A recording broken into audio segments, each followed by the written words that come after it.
Si nous avions une demande particulière à faire, je dirais transversale sur les professions libérales, c'est de reconnaître l'entreprise libérale et les professionnels libéraux à leur place dans la société, à leur juste place. Depuis quelques mois, nous voyons des signes encourageants de la part du gouvernement et des parlementaires.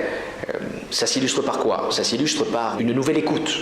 D'abord de la part du ministère de M. Novelli sur comment dynamiser les professions libérales et l'entreprise libérale.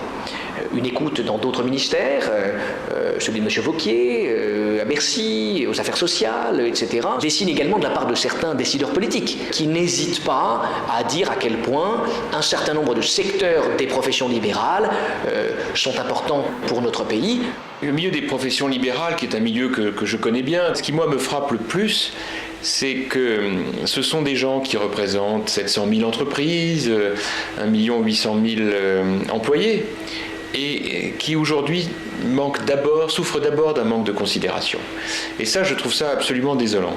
Soit qu'on considère que c'est des boucs émissaires, soit qu'on considère que ce sont quantités négligeables, alors qu'en réalité, ils apportent une contribution majeure à la vie économique, à la vie sociale aussi.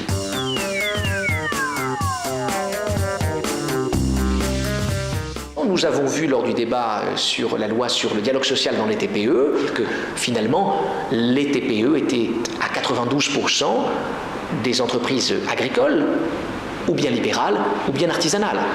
À un moment donné, cela veut dire qu'il va falloir transformer cela dans les faits et que définitivement le gouvernement considère que la représentativité patronale de l'UNAPL des professions libérales est indispensable et donc la transcrire dans les textes et dans les faits.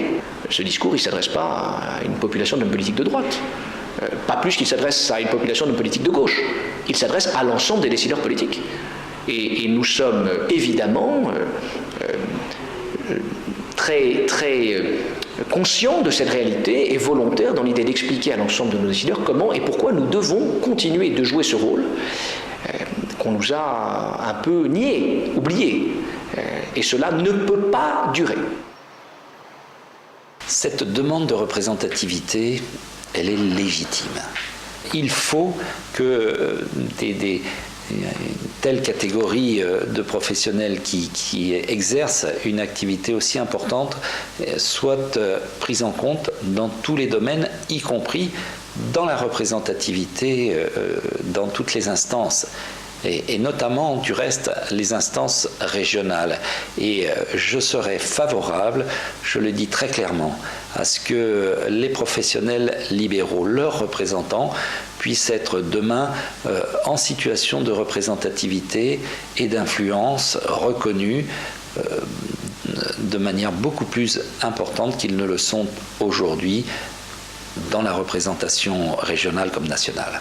Je crois qu'il faudra qu'un jour ou l'autre, ce débat ait lieu au sein des différentes instances représentatives de l'UNAPL, que de voir comment être justement plus représentatif pour que nous, responsables politiques, on ait des interlocuteurs dont la légitimité soit incontestée. Et puis il y a une question aussi qui a trait au maillage territorial, qui est très importante et qui, là aussi, devra être abordée. Donc il y a des grands défis qui sont devant les professions libérales et leurs instances représentatives. Je crois que c'est des sujets majeurs sur lesquels beaucoup de responsables politiques sont prêts à apporter leur concours.